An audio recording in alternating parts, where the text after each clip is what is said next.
एक चीज़ हमने ऑब्ज़र्व करी है और तुम लोगों को बताते हैं, तुम लोगों को बड़ा इंटरेस्टिंग लगेगा और मज़ा भी आएगा सुनने में कि कभी ये सोचने की कोशिश करी है कि एक साधारण सा आदमी इतना महान कैसे बन जाता है। मतलब एक ज़मीनी लेवल का आदमी है और वो इतनी ऊपर कैसे पहुंच जाता है। कभी सोचने की कोशिश करी है कि पहुंचता कैसे। हमें पता तो है ये ऊंचाई पे बैठा है, लेकिन कभी सोचा है कि कैसे बैठ गया।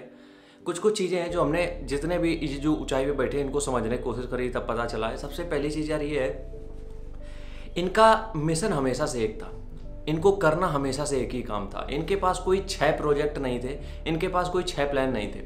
इनको बस एक ही चीज़ पता थी कि हमें इस चीज़ पे काम करना है और उस चीज़ पे होता है काम तो ठीक है, वरना उसी से अब मान लो कोई पढ़ाई कर रहा है, कोई तैयारी कर रहा है किसी एग्ज़ाम की और उसी एग्ज़ाम की वो तैयारी कर रहा है, उसका एकमात्र गोल वही है, तो उसने जो भी बड़ा किया है वो उससे रिलेटेड ही किया होगा, उसी फील्ड से रिलेटेड ही किया होगा। ठीक है, हम यहाँ पे खासकर टीचर्स की ही बात कर रहे हैं और इनकी हमेशा से अप्रोच एक यही रही है कि जितना हो सके हमें सीखना है। सबसे पहली बात यही रही है इनकी कि जिस भी फील्ड में घुस रहे हैं उसके बारे में इनको जितना हो सके सीखना है और सिर्फ सीखते जाना है। ये नहीं कि आज पैसा आ गया तो हम रुक गए, नहीं, इसको बराबर प्लस प्लस करते चले जाना है, पैसे को नहीं, अपनी पढ़ाई को। तो इनका सबसे प्राइमरी फोकस था जो ये कर रहे हैं उस पर पूरी तरीके से एकदम बेस्ट होना, ना कि पैसा। और हम लोग के साथ दिक्कत क्या हो रही है कि हम लोग अगर उस चीज़ में जा भी रहे हैं, बीच में थोड़ा बहुत लालच किसी ने दे दिया तो हम फंस जाते हैं। जैसे कि बड़े बड़े टीचर्स हैं, उनको कुछ एकेडमी है, अब पता ही होगा किस एकेडमी की बात कर रहे हैं हम, वो बहुत लालच देते हैं, 40 लाख 50 लाख 1 करोड़ 2 करोड़, वो लोग नहीं सुनते हैं, वो लोग लेते ही नहीं है ऑफर। वो क्या करते हैं, वो सीधे अपने काम पे फोकस रखते हैं जिससे कि वो और ग्रो कर जाते हैं। दूसरी चीज़, हमेशा हमने इन लोगों को देखा है, शादी हो गई तब तो ठीक है, वरना ये कभी लड़कियों के पीछे भागने वाला सीन इनका नहीं रहा है। ब्रेकअप, पैचअप, दूसरी गर्लफ्रेंड, तीसरी गर्लफ्रेंड, ये सब नहीं रहा है। तुम्हें ज्ञान जरूर दे के चले जाएंगे कि एक चली गई तो दूसरी बना लो, दूसरी थी। ये खुद नहीं करते, कभी कभी नहीं करते हैं खुद।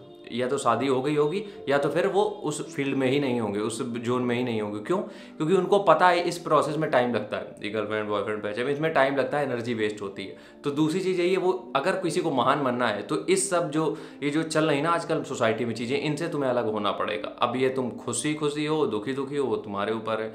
तीसरी चीज़ है जो लोगों को महान बना रही है, वो होती है वो इमोशनलेस डिसिप्लिन। मतलब कि उनकी लाइफ में कुछ भी चल रहा हो, भले कुछ भी हो रहा हो, लोग कितना उनको क्रिटिसाइज कर रहे हैं, कितना उनको गिराने की कोशिश कर रहे हैं, उनकी फैमिली में कुछ बड़ी ट्रेजेडियाँ होती चली जा रही हैं, उनको फ़र्क नहीं पड़ता है। उनको सिर्फ अपना काम करना। ये हमने पर्सनली देखा है लोगों की लाइफ में, जो लोग ऊपर बैठे हैं। तो उनकी लाइफ में भी अब हम लोगों को क्या लगता है कि वो तो सीधे सीधे काम कर रहे हैं अपना, उनकी लाइफ में कोई दिक्कत ही नहीं थी, सब कुछ केक वॉक की तरीके था। जबकि ऐसा नहीं है, उनकी लाइफ में भी प्रॉब्लम आई है, उन्होंने भी तकलीफें झेली हैं, लेकिन वो जो डिसिप्लिन था वो उन्होंने टूटने ही नहीं दिया। इमोशनल डिसिप्लिन जिसको कहते हैं कि इमोशन अगर आज अच्छा है तब भी काम करेंगे, कल बुरा है तब भी काम अच्छा करेंगे, आज हम खुश हैं तब भी काम करेंगे, कल दुखी हैं तब भी हम काम करेंगे। लेकिन उन्होंने सबसे पहली प्रायोरिटी अपने काम को दी है। और यकीन मानो ये तुम लोगों के लिए भी है, जब भी तुम जिस भी फील्ड में हो, अगर उस काम को प्रायोरिटी देते हो ना तो पैसे की तुम्हें कोई चिंता नहीं होगी, या फिर पैसे की टेंशन लेने की जरूरत रहेगी ही नहीं। इसलिए हम चाहते हैं अगर किसी के पास ये है अभी कि उनको कुछ बड़ा करना है तो यकीन मानो सिर्फ अपने काम पे फोकस करो। पैसा इतना आएगा कि तुम लोग, हम बता नहीं सकते कितना आएगा। तो सबसे पहला काम तुम्हें सिर्फ ये करना है कि जो भी फील्ड तुम्हें चुनी है बस उस पर काम करना है, उस पर काम करते जाओ। साइड वाले जितने भी डिस्ट्रैक्शन है उनको मत ग्रैब करो। यकीन मानो तुम वहाँ पहुँचते पहुँचते इतना पैसा आ जाएगा कि तुम्हें फिर पैसे की वैल्यू नहीं रहेगी, ये मेरा वादा है। लेकिन उसके लिए जो काम कर रहे हो उस पर अपना 200% 300% डेली बेसिस पे देना पड़ेगा, और तभी महान बन सकते हो।